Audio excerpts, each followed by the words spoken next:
Scoreboard aside, there were a lot of extractions to take away from Carlton's strong final dress rehearsal against GWS on the Friday night just gone.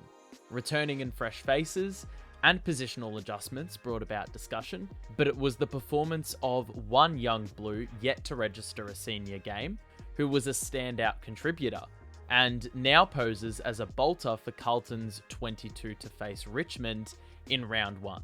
Lucas Camporeale logged the equal second most disposals on the ground for Carlton by game's end, with 20 disposals and 8 marks, having also led that tally at quarter time and halftime for the Blues.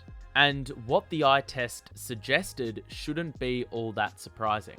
Whilst Lucas Camporeale wasn't as touted as his brother heading into the AFL system, there was still recognition of strong ability. A player able to accumulate and cover plenty of ground with a huge aerobic tank distributing on the left. He has an understanding of running patterns and has great positional awareness to kickstart counterattacks as an outlet.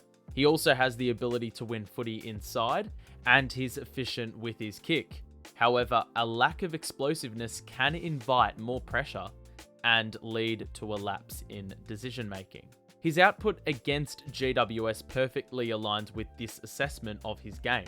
When thinking about if a player is ready for the top level, you must ask the question: does he hold his own? Does he serve as a liability? And will this be detrimental to the team? With Lucas, the answers to these questions veered on the side of positivity. Typically, as we've spoken about with other winger analyses, you must run the tram lines from goalpost to goalpost, hold your width, provide overlap, and serve as an option on the back of stoppage. Camporeale definitely struck me as a support runner through the duration of the game, aligning his positioning with where the contest was stationed, helping Carlton to navigate contest successfully. Equally, I found especially early on in the game, where GWS looked lethargic and off the pace, Camporeale took full advantage, helping Carlton to gain distance, finding those open spaces for clean disposal, as seen in his disposal being heavily favoured to the uncontested type. Take an example such as this. Lucas is stationed on the defensive side, on the far side wing. This places him in a position of effectiveness should there be a quick switch, should GWS enter 50, and should Carlton slingshot into the forward 50 themselves in a more direct fashion. Carlton win the contest and go direct, and so even with a subsequent turnover, Camporeale is already behind the ball and energy can be used more resourcefully. GWS counter quickly, but notice in the panning of the camera, Camporeale isn't observable. He's already behind the ball, and it's this proactivity which means McGovern can roll across to elevate the chances of error on this Giants entry, while Camporeale rotates across, knowing Cal Ward is a non-factor. The kick cannot go right of Hogan and hold more loft, with McGovern compressing him along the line, and that plays Wietering into the game. This is the kind of positional awareness Michael Voss would expect with his wingers, and Camporeale provides in this case. Here's another example where Lucas's positioning benefits the team greatly. Carlton win the ball back in defensive 50. Akers can look right to Camporeale but go straighter to Cottrell in order to keep the open side open for runners to move through and allow for operation in this central area further downfield. Camporeale can be used on the switch here too, and whilst he isn't, you lack the diversity of options in a situation like this. Ball moves ahead, and GWS want to attack the open side as they win possession back, knowing the availability of space. However, with McGovern rolling up, Camporeale is involved in a 2-on-1 and is able to apply enough on-ball pressure to allow more reinforcement to come across and support. That then sparks another run inside 50 and Carlton get a shot on goal. It's very, very simple placement, but ultimately very effective. Camporeale can afford to push up into a more potent attacking position, knowing he's got the coverage, and the inverse happens in the second quarter.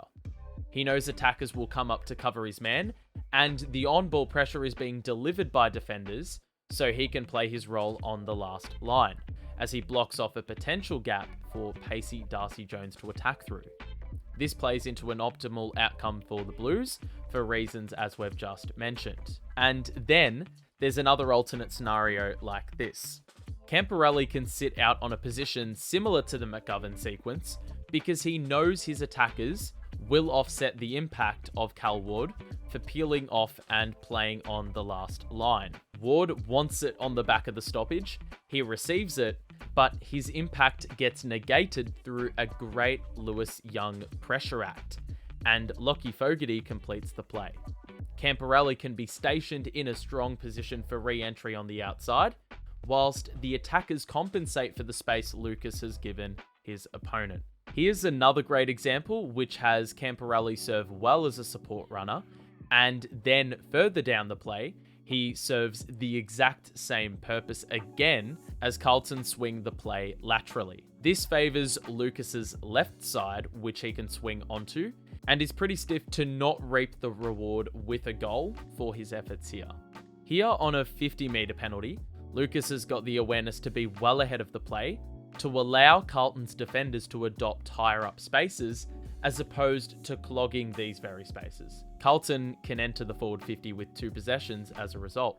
There's moments like these where he absolutely should have been utilised and rewarded for his positioning, instead of Motlop thinking he can take on the world. I mean, Camporeale's not there for show. Look, I think whilst positioning is his strength, and that's something that I think takes a lot of time to gather and understand as a young footballer entering the AFL, and for that he's well ahead, the lack of explosiveness inviting pressure could be problematic. Camporeale's disposal operated at 50%, including 5 turnovers, and so if Camporeale finds himself in one-on-ones, common when playing the wing position in the AFL, his experience playing inside mid while helping him could be cancelled out by his disposal.